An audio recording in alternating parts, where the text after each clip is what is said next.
नाजरीन, हालात हाजरा के प्रोग्राम हकीकत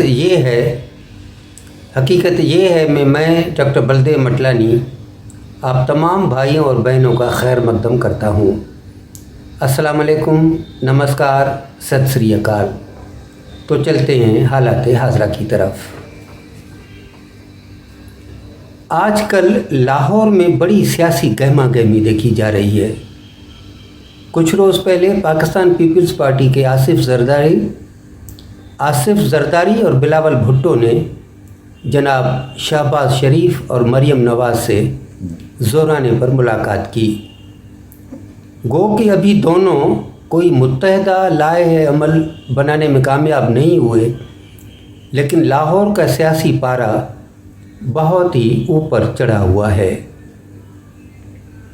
इमरान खान को हटाने के लिए न सिर्फ पीपीपी और नून लीग कोशां हैं, बल्कि आजकल तो पाकिस्तान तहरीक इंसाफ के साझेदार यानी मुत्तहदा कौमी मूवमेंट और मुस्लिम लीग क्यू ग्रुप भी मुतहरिक दिखाई दे रहे हैं।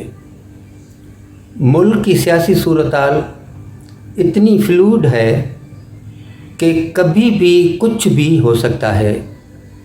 लगता है पाकिस्तान तहरीक इंसाफ के ताबूत में आखिरी कील ठोकने के लिए एस्टेब्लिशमेंट के इशारे का ही इंतज़ार है। एक बार वहाँ से हुक्म आ जाए तो फिर देर नहीं होगी। देखेंगे क्या होता है।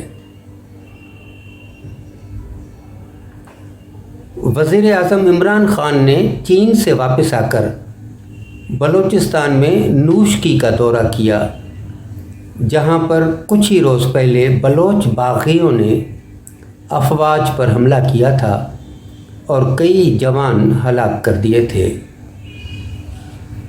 वज़ीर आज़म ने जवानों का हौसला बढ़ाने के लिए उनकी तनख्वाहों में 15% का इजाफे का ऐलान किया और चमन कोयटा से कराची तक के रोड के मंसूबे का बताया और बोला कि इससे बलूचिस्तान को बहुत फ़ायदा पहुंचेगा। उन्होंने इस ज़मन में सीपेक का भी हवाला दिया, लेकिन ये समझाने में कासिर रहे कि इससे मकामी आबादी को कितना रोज़गार मिला है।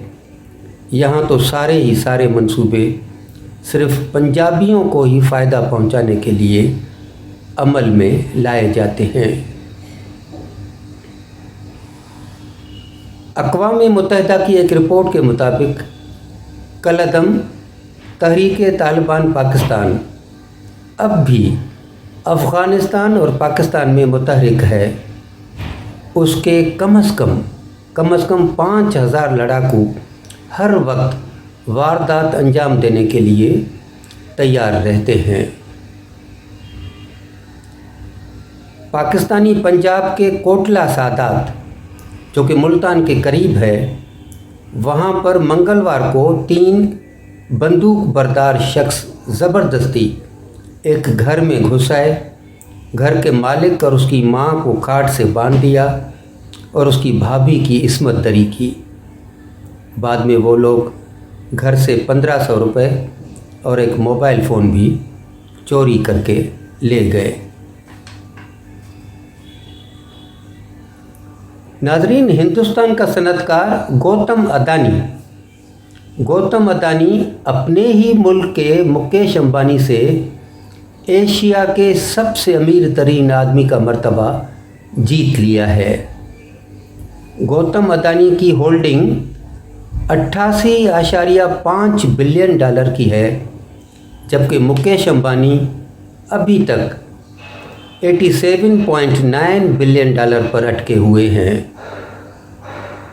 अगर पूरी दुनिया की लिस्ट में देखें तो अमारत के हिसाब से अदानी का नंबर 10 पर आता है और मुकेश अंबानी 11 नंबर पर आते हैं।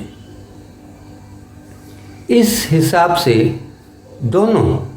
दोनों आजकल फेसबुक के मार्क ज़करबर्ग से आगे निकल गए हैं, जिसकी कंपनी के शेयर कुछ ही रोज़ पहले बहुत नीचे आ गए हैं। आपने बिजली की कार टेस्ला बनाने वाले ایلون مسک کا نام تو سنا ہی ہوگا۔ وہ صاحب ہندوستان میں اپنی کار ٹیسلا بیچنا چاہتے ہیں۔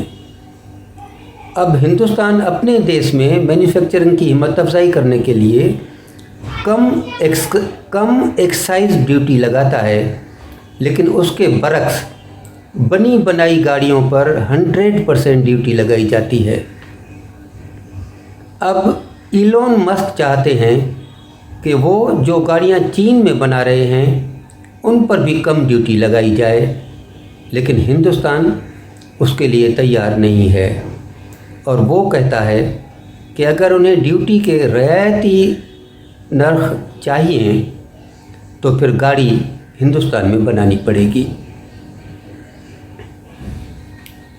ناظرین، 2019 میں آپ نے ایک سندھی ہندو جو کہ گھوٹکی سے تعلق رکھتا تھا، اس کے خلاف اس کے ایک طالب علم نے گستاخی رسول یا بلیسفیمی کا الزام لگایا تھا، جس کے نتیجے میں نہ صرف اس ٹیچر کو گرفتار کر لیا گیا بلکہ وہاں پر فرقہ وارانہ فسادات بھی پھوٹ پڑے تھے۔ باوجود اس کے کہ اس لڑکے نے فوراً ہی اپنے الزام کی تردید کر دی تھی، اس کے باوجود بھی اب سیشن کورٹ نے اس جھوٹے الزام پر اس ٹیچر کو 25 سال قید اور 50,000 روپے جرمانے کی سزا دی ہے۔ اب بھی عمران خان کہیں گے کہ دنیا کیوں اسلاموفوبیا کی شکار ہے۔ مہاراشٹر سرکار ممبئی یونیورسٹی کے کالینا کیمپس میں ایک میوزک کالج کھولنے جا رہی ہے۔ اب سننے میں آیا ہے کہ اس کالج کو لتا منگیشکر میوزک کالج کا نام دیا جائے گا۔ گو کہ لتا منگیشکر کو کسی کالج کے نام کی ضرورت نہیں ہے، لیکن پھر بھی بہت اچھا ہے کہ ہم اپنے فنکاروں کی قدر کرتے ہیں، اور اسی طرح آنے والی نسلوں کو بھی ان فنکاروں کی خدمات سے روشناسی ہوتی رہے گی۔ تو اس کے ساتھ ناظرین، آج کے حالات حاضرہ کا پروگرام اپنے اختتام کو پہنچتا ہے، لیکن میں ڈاکٹر بلدیو مٹلانی آپ تمام بھائیوں اور بہنوں کو یہ عرض کرنا چاہوں گا، یہ ریکویسٹ کروں گا کہ برائے مہربانی آپ ہمارے چینل کو سبسکرائب کریں، لائک کریں اور شیئر کریں۔ خدا حافظ۔